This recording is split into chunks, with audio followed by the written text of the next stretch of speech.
Қазақ егемендігі алған 92 жылдан кейін арнаулы Қытай еліндегі үлкен ғылыми орталық медицина зерттеу орталықтарынан Қазақстанға көш аударып, ат басын бұрған оралман бауырларымызбен. Жасан Зекейұлы атым. Сол жылдары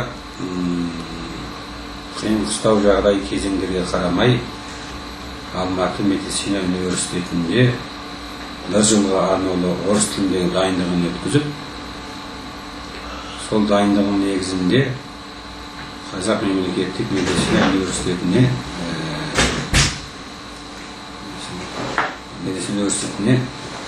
аспирантураға арнаулы конкурс арқылы қабылдандым. Негізгі зерттеу темеміз Қазақта жиі ұшырайтын аурулар. Оның ішінде айта кетсек, қылтамақ, жұтқыншақ рәгі, бауыр өт аурулары, жүрек қан тамыр аурулары, буын және хондроз, невроз сияқты аурулар.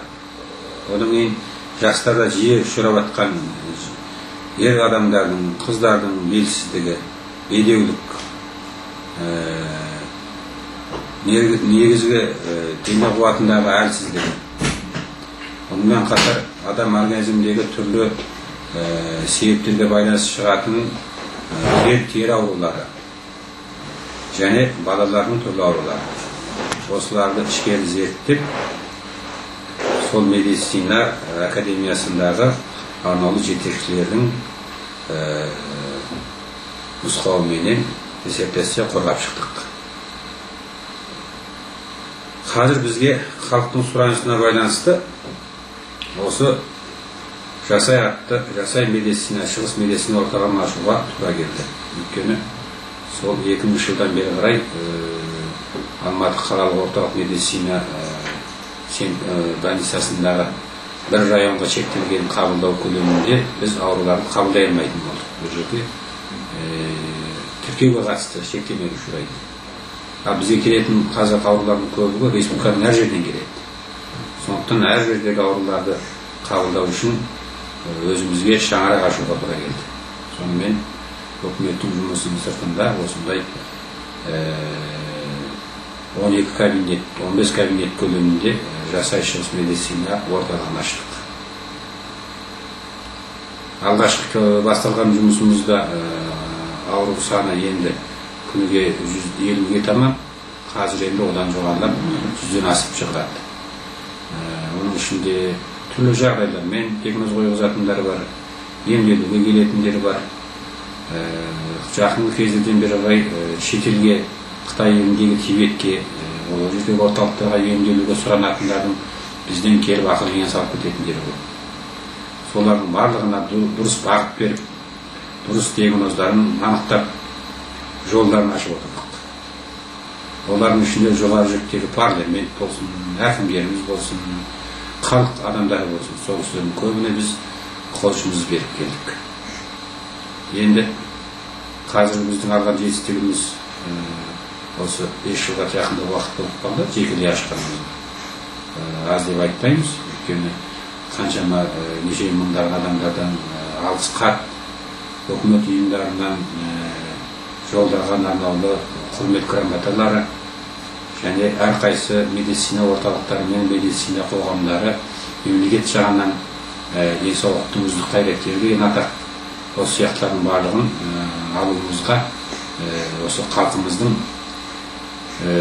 жанына, тәніне қонған еліміздің, шипамыздың арқасы деп ойлаймын. Осы шипа қонған ауруларымыз, ертең жазылған аурулар өздерінің баталарын беріп, өздерінің тілеулерін айтып, бүгінгі қадар біздің алға қарай жұмысымызды дамытуға, ұлғайтуға үлкен себебін тигізді. Қазір бізде Қаскелең деген қалада бөлімшелер ашылып, ол жерде жатып емделетін стационар орналасты. Енді жақын кезден бері қарай Астанаға сұраныс болып жатыр. Астанаға енді өзіміздің сол жердегі үкімет адамдарымен байланыс жасап ашу идеямызда тұр, дайындалып жатырмыз. Қытайдың медицинасы, бұны жалпы беттік бір ұлттың медицинасы деп тікелей таңға басқандай қылып, сол бір ұлтқа қаратып айтып жүруге болмайды. Бұл медицинаны біздің 2000 жылдың алдындағы ата-бабаларымызда қолданған. Яғни біздің осы Еуропа медицинасы кірмеген жағдайдың өзінде біздің халқымыз сол өзінің қазақтың халық медицинасының күшімен де осы күнге шейін аман-есен алып келді. Соларды айта кетсек, мынау ине терапиясының шығуына қазақтың мынау байырғы мал шаруашылығымен шұғылданатын шаруашылығын негіз етті. Өйткені сол малдағы шаруадағы адамдар өздерінің мәлім бір орындарындағы, мәлім денесіндегі орындарын таяқ мүшімен уатқан. Или сол түйгіш деген. Сол түйгіш деген орны оның ішкі организмдегі ауырған ниеттерді басқан.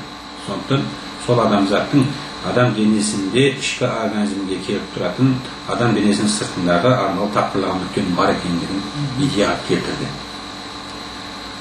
Біздің мынау Әл-Фараби атамыз, Ибн Сина, осы барлықтары осы қазақтың емес бүтін дүние жүзіндегі медицинаның негізін салушылар. Ал енді осыны біздің халқымыз көшпенді болғандықтан жалғастырып ғылыми зерттеу орталық ашуға, оны ары қарай дамытып халықараға, дүние жүзіне әйгілеп зерттеуге шарт жағдай келмеді. Көп жаңағы көшпенді халық көп зобалаңға ұшырады, көп жаңағы байырғы мынау отырардың күйлеу дегендей барлығы дүние жүзіндегі озғырып ұлттардың қазақты шапқыншылық жасауының себебінен көп ғылыми тарихи мұраларымыздан айырылып қалдық. Мәселен, мынау қазіргі кездегі отырарда табылып жатқан адам сүйектерінде сол мидың өздері, ми сүйектерінің өзінде ми операция жасалғандығы анықталады. Сол кездегі адамдардың сол мидың ашылған тесіктерінде арнаулы қазіргі замандағы ми операциясын жасайтын каналдарды сол арқылы жасайтындығы дәлелденіп жатыр. Сол біздің ата-бабаларымыздың өте сұңғыла баяғы заманнан бері осы медицинаны жақсы дамытқан халықтардың бірі саналатындығын дәлелдейді.